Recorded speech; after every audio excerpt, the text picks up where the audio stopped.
আসসালামু আলাইকুম, সবাই কেমন আছেন? আশা করি ভালো আছেন। চলে আসলাম আবারও আপনাদের মাঝে।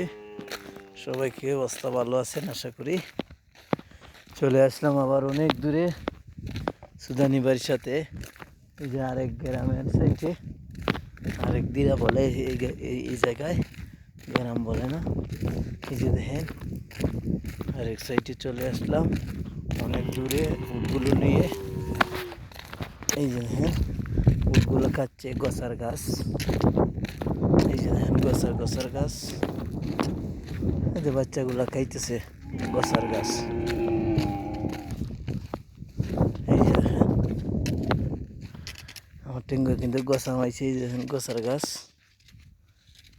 গছা এগুলো উঠে খায়। এই যে দেখেন খাইতেছে আমার উঠ, উটের মুদির। এই যে দেখেন খাইতেছে গছার গাছ, দেখছেন অবিকুল গছা।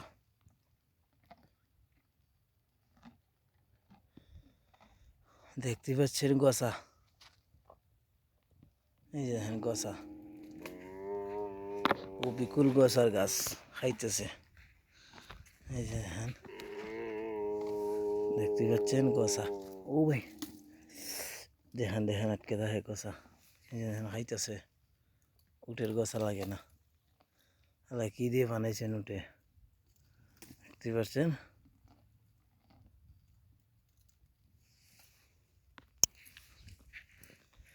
সবাই দোয়া করবেন আমার জন্য। প্রচণ্ড কষ্ট হয়েছে এই গন্ডে আইতে, 1 ঘন্টা সময় লাগছে বুঝছেন। যে আর আমি বিদেশ, বুঝছেন, যারা আছে আমার মতন উট রাখা বকরি রাখা, তাদেরকে কি কষ্ট হয় আমার তো তারাই জানে, বুঝছেন। এখন রোদের তাপমাত্রা খাইলে শুরু 12টার সময় বোঝা যায় শরীর ফুইরে থাকা, বুঝছেন। অনেক কষ্টের মাঝে আছি, সবাই আমার জন্য দোয়া করবেন। আপনাদের জন্য সুন্দর সুন্দর ভিডিও দিতে পারি, ভিডিও করতে পারি না, মোবাইল তেমন একটা সুবিধা না, বুঝছেন। এরপর যা পারি সবাই জানাবেন কেমন হয়েছে। এই যে দেখেন গছার গাছগুলা খায়, দেখতেছেন খাইতেছে, খাইতেছে। দেখেন গছা, এগুলা গছার গাছ। এই যে দেখেন বালা হলে দেখেন গছার গাছ,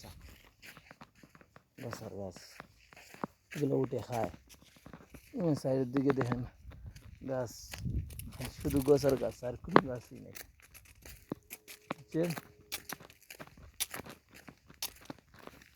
দেখেন উটগুলা ছোটো